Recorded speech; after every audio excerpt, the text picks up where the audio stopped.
Hi good morning. അപ്പോൾ നമ്മുടെ ഇന്നത്തെ റെസിപ്പി കണ്ടപ്പോൾ മനസ്സിലായിട്ടുണ്ടാവും ഒരു പൊട്ടറ്റോ റെസിപ്പിയാണെന്നുള്ളത്. പക്ഷേ നിങ്ങൾ ഉദ്ദേശിക്കുന്ന രീതിയിലൊരു പൊട്ടറ്റോ മെഴുക്കുരുട്ടിയൊന്നുമല്ല, ഇതൊരു പൊട്ടറ്റോ ഡ്രൈ റോസ്റ്റ് ആണ്. കടായി ഡ്രൈ റോസ്റ്റ് ആണ് കേട്ടോ. അപ്പോൾ നിങ്ങൾ കടായി മസാലയൊക്കെ ഉണ്ടാക്കിയിട്ട് ഉറപ്പായിട്ടും ഈ ഒരു പൊട്ടറ്റോ ഡ്രൈ റോസ്റ്റ് ഉണ്ടാക്കി നോക്കിക്കോളൂ, നന്നായിട്ട് ഇഷ്ടപ്പെടും. ചോറിൻ്റെ കൂടെയും കഴിക്കാം, ചപ്പാത്തിയുടെയും അപ്പത്തിൻ്റെയും ഇടിയപ്പത്തിൻ്റെയും ഒക്കെ കൂടെ കഴിക്കാം. പൊറോട്ടയുടെയും ചപ്പാത്തിയുടെയും കൂടെ വളരെ നല്ല കോമ്പിനേഷൻ ആയിരിക്കും. അപ്പോൾ ഇത് ഇളം ചൂടോടെ കഴിക്കാം കേട്ടോ. നന്നായിട്ട് ചൂട് മാറിയിട്ട് കഴിക്കുന്നതിനേക്കാൾ ടേസ്റ്റ് ചെറിയൊരു ചൂടിൽ കഴിക്കുന്നതാണ്. അപ്പോൾ എങ്ങനെയാണ് നമുക്ക് നമ്മുടെ ഈ ഒരു കടായി പൊട്ടറ്റോ ഡ്രൈ റോസ്റ്റ് റെഡിയാക്കുന്നത് നോക്കാം. നമുക്ക് നമ്മുടെ ഇൻഗ്രീഡിയൻസ് നോക്കാം. നമ്മളിപ്പോൾ ഒരു മീഡിയം വലിപ്പത്തിലുള്ള 3 ഉരുളക്കിഴങ്ങ് എടുത്തിട്ടുണ്ട്. അതിലേക്കായിട്ട് 2 സവോള എടുത്തിട്ടുണ്ട്. പിന്നെ അധികം എരിവില്ലാത്ത പച്ചമുളകാണെങ്കിൽ 2 എടുക്കാം, എരിവുള്ളതാണെങ്കിൽ ഒരെണ്ണത്തിൻ്റെ പകുതി മതി. പിന്നെ ഞാൻ എടുത്തിരിക്കുന്നത് കടായി മസാലയാണ്. കടായി മസാല എങ്ങനെയാണ് ഉണ്ടാക്കുക എന്നുള്ള വീഡിയോ ഒക്കെ നമ്മൾ നേരത്തെ ചെയ്തിട്ടുണ്ട്. നമ്മുടെ മല്ലി, മുളക്, ഗ്രാമ്പൂ, പട്ട, ഏലക്ക, അതുപോലെ തന്നെ പെരിഞ്ജീരകം, ചെറിയ ജീരകം ഇതെല്ലാം ചേർത്ത് ഡ്രൈ റോസ്റ്റ് ചെയ്ത് പൊടിച്ചെടുത്തിട്ടുണ്ടെങ്കിൽ നമ്മുടെ കടായി മസാല റെഡിയാവും. നിങ്ങൾക്ക് കടായി മസാലയുടെ വീഡിയോ വേണമെന്നുണ്ടെങ്കിൽ ഒന്ന് ഈ വീഡിയോയുടെ താഴെ കമൻറ്റ് ചെയ്തോളൂ, ഞാൻ ഉണ്ടാക്കുന്നത് കാണിച്ചു തരാം. അപ്പോൾ ആദ്യം നമുക്ക് ഈ ഉരുളക്കിഴങ്ങൊക്കെ ഒന്ന് തൊലി മാറ്റിയിട്ട് ചെറുതായിട്ട് കട്ട് ചെയ്തെടുക്കാം. തീരെ ചെറിയ പീസുകളായിട്ടല്ല, ഒരു മീഡിയം പീസുകളായിട്ട് നമുക്ക് കട്ട് ചെയ്തെടുക്കാം. മെഴുക്ക് പുരട്ടി കട്ട് ചെയ്യുന്നതിനേക്കാൾ കുറച്ചുകൂടി ചെറുതായിട്ട് കട്ട് ചെയ്യാം. അതിന് ശേഷം നമുക്ക് നമ്മുടെ കടായി പൊട്ടറ്റോ റെഡിയാക്കി എടുക്കാം. അപ്പോൾ നമ്മൾ നമ്മുടെ പൊട്ടറ്റോയും സവോളയും പച്ചമുളകും എല്ലാം കട്ട് ചെയ്ത് വെച്ചിട്ടുണ്ട്. പൊട്ടറ്റോ ഇതാ ഈ ഒരു വലിപ്പത്തിലുള്ള പീസുകളായിട്ടാണ് നമ്മൾ കട്ട് ചെയ്തെടുത്തിട്ടുള്ളത്. ഒരുപാട് വലുതുമല്ല, എന്നാൽ അത്യാവശ്യം ചെറുതുമല്ല, ഒരു മീഡിയം വലിപ്പം. അതുപോലെ തന്നെ സവോളയും ഇതുപോലെ ക്യൂബ്സ് ആയിട്ടാണ് കട്ട് ചെയ്തെടുത്തിട്ടുള്ളത്. അത്യാവശ്യം വലിപ്പമുള്ള ക്യൂബ്സ് ആയിട്ടാണ് കേട്ടോ കട്ട് ചെയ്തിട്ടുള്ളത്. പിന്നെ പച്ചമുളകൊന്ന് ചെരിച്ച് കട്ട് ചെയ്തിട്ടുണ്ട്. അപ്പോൾ നമുക്ക് ആദ്യം ഈ പൊട്ടറ്റോ ഒന്ന് വേവിച്ചെടുക്കാം. എന്താണെന്ന് വെച്ചാൽ മുഴുവൻ വേവരുത്, ഒരു പകുതി വേവേ ആവാൻ പാടുള്ളൂ. പകുതി വേവായി കഴിഞ്ഞിട്ടാണ് നമ്മൾ ബാക്കിയുള്ള കാര്യങ്ങൾ ചെയ്യുന്നത്.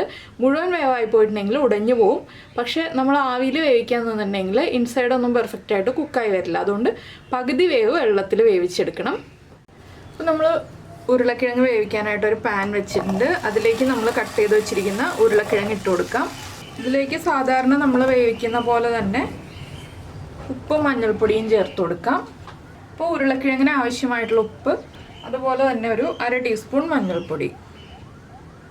ഇതിലേക്ക് ഉരുളക്കിഴങ്ങിൻ്റെ ഒപ്പം നിൽക്കുന്ന രീതിയിൽ വെള്ളം ചേർക്കുക. അത് കണ്ടോ, ഇത്രയും വെള്ളം മതി. ഒപ്പം എന്ന് വെച്ചിട്ടുണ്ടെങ്കിൽ ഒരേ ലെവലിൽ തൊട്ട് താഴെ നിൽക്കുന്ന ആ ഒരു പാകത്തിലല്ല, ഇങ്ങനെ പരന്ന പാനിലാണ് നമ്മൾ ഇടുന്നതെങ്കിൽ ഒരേ ലെവലിൽ നിൽക്കുന്ന രീതിയിൽ വെള്ളം ചേർക്കുക. ഇനി വെള്ളം വറ്റി വരുന്നത് വരെ അടച്ചു വെച്ച് വേവിക്കുക.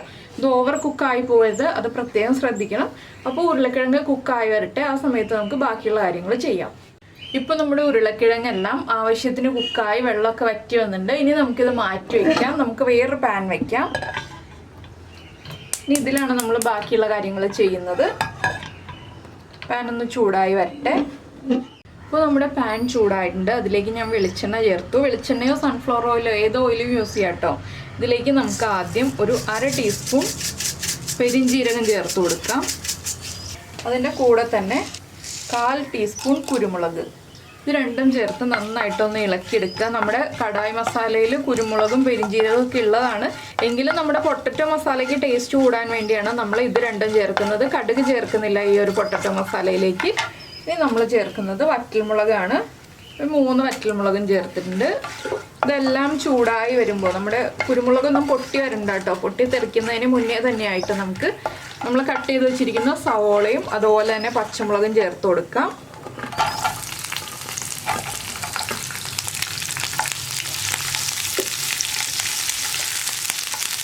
ഇനി സവോള നന്നായിട്ട് കുക്കാവണ്ട, ഒന്ന് ട്രാൻസ്പെറൻ്റായി വരുന്നത് വരെ ഇളക്കി കൊടുക്കുക. സവോളയ്ക്ക് ആവശ്യമായിട്ടുള്ള ഉപ്പ് ചേർത്ത് കൊടുക്കുക, കുറച്ചുപ്പ്. ഇതും കൂടി ചേർത്തിട്ട് നന്നായിട്ടൊന്ന് ഇളക്കി കൊടുത്തുകൊണ്ടിരിക്കുക. ഒരു 2 മിനിറ്റൊക്കെ ഇളക്കി കൊടുത്തിട്ടുണ്ടെങ്കിൽ നമ്മുടെ സവോള ട്രാൻസ്പെറൻ്റായി വന്നോളും. ക്യൂബ്സ് ആയിട്ടുള്ളതൊക്കെ നമ്മൾ ഇതുപോലെ ഇളക്കി വരുമ്പോൾ വിട്ട് വന്നോളൂ കേട്ടോ. നമ്മൾ വിടർത്തി മാറ്റി വയ്ക്കേണ്ട ആവശ്യമൊന്നുമില്ല ആദ്യമേ തന്നെ. ഇതിങ്ങനെ ഇളക്കി വരുമ്പോൾ തന്നെ എല്ലാം വിടർന്നൊക്കെ വന്നോളും. ഈ ഒരു സമയത്ത് വേപ്പില കയ്യിലുണ്ടെങ്കിൽ വേപ്പില ചേർക്കാം. എൻ്റെ കയ്യിൽ വേപ്പില ഇല്ല, അതുകൊണ്ട് ഞാൻ വേപ്പില ചേർക്കുന്നില്ല. അപ്പോൾ വേപ്പിലയുടെ ഫ്ലേവർ താല്പര്യമില്ല എന്നുണ്ടെങ്കിൽ നമുക്ക് മല്ലിയില ചേർക്കാം. അത് ഈ ഒരു സ്റ്റേജിലല്ല ചേർക്കേണ്ടത്, ലാസ്റ്റാണ് ചേർക്കേണ്ടത്. അപ്പോൾ നമ്മുടെ സവോളയൊക്കെ ഇട്ട് ഒന്ന് ട്രാൻസ്പെറൻ്റ് ആയി തുടങ്ങുന്നുണ്ട്. ഈ ഒരു സ്റ്റേജ് ആകുമ്പോൾ നമുക്ക് സവോളയിലേക്ക് മഞ്ഞൾപ്പൊടി ചേർക്കണം. നമ്മൾ സവോളയിലേക്ക് മഞ്ഞൾപ്പൊടി ചേർത്തിട്ടില്ലല്ലോ. ഒരു 1/4 ടീസ്പൂൺ മഞ്ഞൾപ്പൊടി മതി. ഇനി മഞ്ഞൾപ്പൊടിയുടെ റോ ടേസ്റ്റ് ഒന്ന് മാറി വരട്ടെ. ഇത് എല്ലാവർക്കും വളരെ എളുപ്പത്തിൽ ഉണ്ടാക്കാൻ പറ്റിയ റെസിപ്പിയാണ് കേട്ടോ. നിങ്ങൾക്ക് ചപ്പാത്തിക്കോ അതുപോലെ തന്നെ അപ്പത്തിനോ പൊറോട്ടയ്ക്കോ ഒക്കെ സൈഡ് ഡിഷായിട്ട് കഴിക്കാൻ പറ്റിയ റെസിപ്പിയാണ്. ചോറിൻ്റെ കൂടെ ചേർത്ത് കഴിക്കുന്നതിനേക്കാൾ കൂടുതൽ ടേസ്റ്റ് നമുക്ക് ചപ്പാത്തിക്ക് അപ്പത്തിനൊക്കെ സൈഡ് ഡിഷായിട്ട് കഴിക്കുന്നതായിരിക്കും. ചോറിൻ്റെ കൂടെയും കഴിക്കാം കേട്ടോ, കഴിക്കാൻ പാടില്ല എന്നൊന്നുമില്ല. പക്ഷേ കൂടുതൽ ടേസ്റ്റ് ചപ്പാത്തിയുടെ കൂടെ കഴിക്കുമ്പോഴായിരിക്കും. അതുപോലെ തന്നെ എരിവ് കൂടുതൽ ആവശ്യമുണ്ടെങ്കിൽ നമുക്ക് കുറച്ച് മുളക് പൊടി ചേർക്കാം. ഞാനിപ്പോൾ മുളക് പൊടി ചേർക്കുന്നില്ല. നമ്മൾ കടായി മസാല ചേർക്കുമ്പോൾ അതിന് ആവശ്യത്തിന് എരിവുണ്ട്, അതുകൊണ്ടാണ് ഞാൻ മുളക് പൊടി ചേർക്കാത്തത്. നിങ്ങൾക്ക് കൂടുതൽ എരിവ് ആവശ്യമാണെങ്കിൽ മാത്രം മുളക് പൊടി ചേർത്ത് കൊടുക്കുക, ഒരു 1/4 ടീസ്പൂൺ. ഇനി നമ്മളിതിലേക്ക് ചേർക്കുന്നത് നമ്മുടെ കടായി മസാല. കടായി മസാല ഉണ്ടാക്കിയിട്ട് ഒരു മാസത്തിനുള്ളിൽ ഉപയോഗിച്ച് തീർക്കണം കേട്ടോ, എങ്കിലേ ആ ഒരു ഫ്ലേവറൊക്കെ നമുക്ക് കറക്റ്റായിട്ട് നിൽക്കുള്ളൂ. അപ്പോൾ ഞാൻ 1 ടീസ്പൂൺ ചേർത്തിട്ടുണ്ട്. ഇത് പോരാ, വീണ്ടും ചേർത്ത് കൊടുക്കണം. ആദ്യം കടായി മസാലയുടെ ആ റോ ടേസ്റ്റ് ഒന്ന് മാറി വരാനായിട്ട് നമ്മൾ ഇളക്കി മിക്സ് ചെയ്യുക. അതുപോലെ തന്നെ കടായി മസാല പൊടിക്കുമ്പോൾ എപ്പോഴും പറയാറുണ്ട് തരിതരിപ്പായിട്ട് പൊടിക്കുക, ഫൈൻ പൗഡറായിട്ട് പൊടിക്കരുത്. ഇത് രസമൊക്കെ ഉണ്ടെങ്കിൽ ചോറുണ്ണാൻ നല്ലൊരു കറിയാണ് കേട്ടോ. രസത്തിൻ്റെ കൂടെയൊക്കെ നല്ല കോമ്പിനേഷനാണ് ഈ ഒരു കടായി മസാല. പിന്നെ നോൺ വെജ് ഇല്ല എന്ന് പറഞ്ഞിട്ട് ബുദ്ധിമുട്ടൊന്നും വിചാരിക്കേണ്ട. എല്ലാവർക്കും നോൺ വെജിൻ്റെ ഒരു ഏകദേശം ടേസ്റ്റിൽ കഴിക്കാൻ പറ്റുന്ന ഒരു കറിയാണ്. കറക്റ്റ് നോൺ വെജ് ടേസ്റ്റ് അല്ല, ഏകദേശം ടേസ്റ്റാണ്. ഇനി ഇതിലേക്ക് നമ്മൾ വേവിച്ച് വെച്ചിരിക്കുന്ന ഉരുളക്കിഴങ്ങും കൂടി ചേർത്ത് കൊടുക്കാം. ഇതെല്ലാം ചേർത്ത് നന്നായിട്ടൊന്ന് ഇളക്കി മിക്സ് ചെയ്യുക. ഇനി നമുക്കിതിലേക്ക് വേണമെങ്കിൽ നിങ്ങൾക്ക് ഗരം മസാലയുടെ ഫ്ലേവർ താല്പര്യമുണ്ടെങ്കിൽ മാത്രം ഒരു 1/4 ടീസ്പൂൺ ഗരം മസാല ചേർക്കാം. ഞാനിപ്പോൾ ചേർക്കുന്നില്ല. വേണമെങ്കിൽ ഈ ഒരു സ്റ്റേജിലാണ് ചേർക്കേണ്ടത്. നമ്മുടെ പൊട്ടറ്റോയും കൂടി ചേർത്ത് കഴിഞ്ഞിട്ട് ഇനി നമുക്കിത് അടച്ചു വെച്ച് കുക്ക് ചെയ്തെടുക്കാം. ഈ പൊട്ടറ്റോയിലേക്ക് കടായി മസാലയുടെ ഫ്ലേവറൊക്കെ നന്നായിട്ട് പിടിച്ചു വരുന്നത് വരെ അടച്ചു വെക്കണം. ഒരു 2-3 മിനിറ്റ് ഹൈ ഫ്ലെയിമിൽ തന്നെ വയ്ക്കാം. ചെറിയ ബർണറിൽ ഹൈ ഫ്ലെയിമിലാണ്, വലിയ ബർണറിലല്ല. ഇതിങ്ങനെ ഇരിക്കട്ടെ ഒരു 2-3 മിനിറ്റ്. അത് കഴിഞ്ഞിട്ട് നമുക്ക് ഇടയ്ക്കൊന്ന് ഇളക്കി കൊടുക്കണം. അത് കഴിഞ്ഞിട്ടില്ല, അതിനിടയ്ക്ക് നമ്മളൊന്ന് ഇളക്കി കൊടുക്കണം. ഒരു 2 മിനിറ്റ് ആകുമ്പോൾ ഒന്ന് ഇളക്കി കൊടുക്കുക. അതിനുശേഷം 3 മിനിറ്റ് ആകുമ്പോൾ നമ്മൾ തുറക്കുക, ബാക്കിയുള്ള കാര്യങ്ങൾ ചെയ്യുക. അപ്പോൾ നമ്മൾ നമ്മുടെ മസാല അടച്ചു വെച്ചിട്ട് ഒരു 3 മിനിറ്റ് ആയിട്ടുണ്ടായിരുന്നു. ഞാൻ 1-2 പ്രാവശ്യം തുറന്നു, ഇളക്കി കൊടുത്തു. അപ്പോൾ ഇനി ഇതിലേക്ക് നിങ്ങൾക്ക് പുളി ടേസ്റ്റ് ആവശ്യമുണ്ടെങ്കിൽ 1.5 ടീസ്പൂൺ ടൊമാറ്റോ സോസ് ചേർക്കാം. പുളി ടേസ്റ്റ് ആവശ്യമുള്ളവർക്ക് മാത്രം മതി കേട്ടോ, ഇല്ലാത്തവർക്ക് വേണ്ട, ഓപ്ഷനിലാണ്. 1.5 ടീസ്പൂൺ ടൊമാറ്റോ സോസും ഒരു പിഞ്ച് പഞ്ചസാരയും ചേർക്കണം. പഞ്ചസാര നമ്മൾ എന്തായാലും ചേർത്ത് കൊടുക്കണം. അത് ടൊമാറ്റോ സോസ് ചേർത്താലും ചേർത്തില്ലെങ്കിലും ഒരു പിഞ്ച് പഞ്ചസാര ചേർത്ത് കൊടുക്കുക. അപ്പോൾ നമ്മുടെ പൊട്ടറ്റോയൊക്കെ നന്നായിട്ട് കുക്കായിട്ടുണ്ട്. നമ്മളിത് ഇതുപോലെ ഒന്ന് കട്ട് ചെയ്ത് നോക്കുകയാണെങ്കിൽ മുറിഞ്ഞ് വരുന്നുണ്ടെങ്കിൽ പൊട്ടറ്റോ കുക്കായിട്ടുണ്ടെന്നാണ്.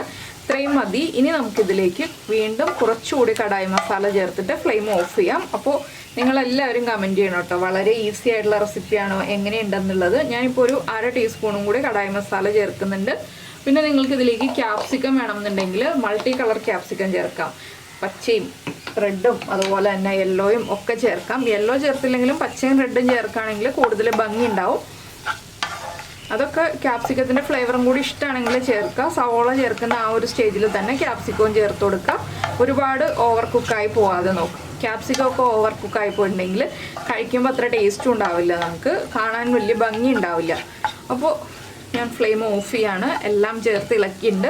ഉപ്പ് കുറവാണെങ്കിൽ ഉപ്പ് ചേർത്ത് കൊടുക്കണം. അതുപോലെ എരിവ് കുറവാണെങ്കിൽ കുറച്ച് കുരുമുളക് പൊടി ചേർത്ത് കൊടുക്കാം. ഇല്ലെങ്കിൽ 1/4 ടീസ്പൂണും കൂടി നമ്മുടെ കടായി മസാല റെഡിയാക്കിയത് ചേർത്ത് കൊടുക്കാം. ഇപ്പോൾ എരിവൊക്കെ ആവശ്യത്തിനുണ്ട്. ഞാൻ ഇതിലേക്ക് മുളക് പൊടിയോ അതുപോലെ ഒന്നും ചേർക്കാതെ തന്നെ എരിവ് ആവശ്യത്തിനുണ്ട്. പിന്നെ നിങ്ങൾക്ക് വെളുത്തുള്ളിയുടെ ഫ്ലേവറൊക്കെ താല്പര്യമുണ്ട്, ഉരുളക്കിഴങ്ങാണ്, ഗ്യാസിൻ്റെ പ്രോബ്ലം ഒക്കെ ഉണ്ടാവുന്ന പേടിയുണ്ടെന്നുണ്ടെങ്കിൽ നമ്മൾ ആദ്യമേ എണ്ണയിലേക്ക് പെരിഞ്ചീരകവും കുരുമുളകും ഒക്കെ ചേർത്തില്ലേ, അപ്പോൾ തന്നെ ഒരു 2-3 അല്ലി വെളുത്തുള്ളിയും കൂടി നീളത്തിൽ കട്ട് ചെയ്ത് ചേർക്കാം കേട്ടോ. പിന്നെ എന്താണെന്ന് വെച്ചിട്ടുണ്ടെങ്കിൽ വെളുത്തുള്ളി ചേർക്കുമ്പോൾ നമ്മുടെ മസാലയുടെ ഫ്ലേവർ മാറിപ്പോവും. അതുകൊണ്ടാണ് ഞാൻ വെളുത്തുള്ളി ചേർക്കാതെ ചെയ്യുന്നത്. കറക്റ്റ് ഫ്ലേവർ വരണം എന്നുണ്ടെങ്കിൽ വെളുത്തുള്ളി ചേർക്കാതെ തന്നെ ചെയ്താലേ വരുള്ളൂ. അപ്പോൾ എന്തായാലും നിങ്ങൾക്ക് എല്ലാവർക്കും ഈ വളരെ ഈസി ആയിട്ടുള്ള potato kadai masala dry fry ഇഷ്ടമായി എന്നുണ്ടെങ്കിൽ ഉറപ്പായിട്ടൊന്ന് കമൻറ്റ് ചെയ്യാൻ അതുപോലെ തന്നെ ലൈക്ക് ചെയ്യാൻ മറന്നു പോകരുത് കേട്ടോ. പിന്നെ നിങ്ങൾക്ക് ഇഷ്ടപ്പെട്ട റെസിപ്പികളൊക്കെ ഒന്ന് നമ്മുടെ ഫ്രണ്ട്സിനും ഫാമിലി മെമ്പേഴ്സിനും ഒക്കെ ഒന്ന് ഷെയർ ചെയ്തും കൊടുക്കണേ. അതുപോലെ തന്നെ നമ്മുടെ ചാനൽ ആദ്യമായിട്ട് കാണുകയാണെങ്കിൽ നമ്മുടെ വീഡിയോ പ്രസൻറ്റ് ചെയ്യുന്ന രീതിയൊക്കെ ഇഷ്ടമായി എന്നുണ്ടെങ്കിൽ നമ്മുടെ ചാനലൊന്ന് സബ്സ്ക്രൈബ് ചെയ്ത് സപ്പോർട്ട് ചെയ്യണേ. സബ്സ്ക്രൈബ് ചെയ്യുന്നതിന് ഈ വീഡിയോയുടെ താഴെയുള്ള റെഡ് സബ്സ്ക്രൈബ് ബട്ടൺ ഒന്ന് ക്ലിക്ക് ചെയ്യുക. അതിൻ്റെ റൈറ്റ് സൈഡിലുള്ള ബെല്ലൈക്കണം ക്ലിക്ക് ചെയ്യുക. അപ്പോൾ ഓൾ എന്ന് പറഞ്ഞിട്ടൊരു ഓപ്ഷൻ കാണാം. ആ ഓളും കൂടി പ്രസ് ചെയ്തിട്ടുണ്ടെങ്കിൽ ഞാൻ എപ്പോഴും വീഡിയോ അപ്ലോഡ് ചെയ്യുമ്പോൾ നിങ്ങൾക്ക് നോട്ടിഫിക്കേഷൻ വരും. അപ്പോൾ എന്തായാലും എല്ലാവരും ട്രൈ ചെയ്ത് നോക്കും എന്ന് വിചാരിക്കുന്നു. നമുക്ക് നമ്മുടെ അടുത്ത റെസിപ്പിയുമായിട്ട് നാളെ കാണാം.